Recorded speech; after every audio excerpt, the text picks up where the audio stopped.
Deshabhimani റിപ്പോർട്ടറായിരുന്ന TM. സുജിത്തിനെ പത്രപ്രവർത്തക union Palakkad ജില്ലാ committee അനുസ്മരിച്ചു. ജില്ലാ പഞ്ചായത്ത് പ്രസിഡന്റ് കെ ബിനുമോൾ ഉദ്ഘാടനം ചെയ്തു. വിദ്യാഭ്യാസത്തിന്റെ ഭാഗമായി ടോട്ടൽ ഇൻക്ലൂഷൻ ആ കുട്ടികളെയും നമ്മുടെ വിദ്യാഭ്യാസത്തിലേക്ക് കൊണ്ടുവരിക.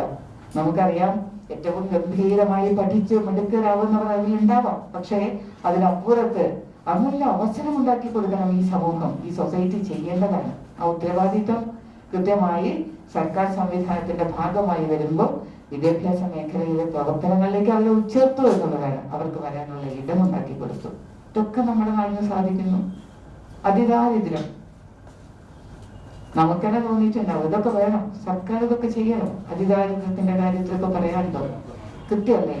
അതിദാരിദ്ര്യം അനുഭവിക്കുന്ന പാവപ്പെട്ട മനുഷ്യൻ, ദാരിദ്ര്യത്തിന്റെ വർത്തമാനം പോലും പറയാൻ പറ്റാത്ത പാവപ്പെട്ട മനുഷ്യനെ കണ്ടെത്താനുള്ള പ്രവർത്തനം നിങ്ങൾ നിങ്ങളുടെ അയൽക്കൂട്ടത്തിലൂടെ ചെയ്യണം എന്നൊക്കെ തുടങ്ങി നമ്മുടെ നാട് കൊടുക്കുന്ന ഇത്തരം ആശയങ്ങൾ വളരെ പ്രധാനപ്പെട്ടതാണ്. പ്രിയപ്പെട്ടവർ, ഇതൊക്കെ നിങ്ങൾ തന്നെയാണ് ഇതിന്റെയൊക്കെ പ്രയോക്താക്കളായിട്ട് മാറുന്നത്. ഇത് ഉപയോഗിക്കുന്നു, ഏറ്റവും നന്നായി എല്ലാ മനുഷ്യരിലേക്കും എത്തിക്കാൻ ശ്രമിക്കുന്നു. യൂണിയൻ പ്രസിഡന്റ് നോബിൾ ജോസ് അധ്യക്ഷനായി. സെക്രട്ടറി എം ശ്രീനേഷ്, സംസ്ഥാന കമ്മിറ്റി അംഗം മധുസൂദനൻ കർത്ത, ജില്ലാ ട്രഷറർ മുഹമ്മദ് അലി പാക്കുളം എന്നിവർ സംസാരിച്ചു. മനസ്സിനെ അറിയാമെന്ന വിഷയത്തിൽ മനഃശാസ്ത്ര വിദഗ്ധൻ ഡോക്ടർ ആർ പാർത്ഥസാരഥി ക്ലാസ് എടുത്തു.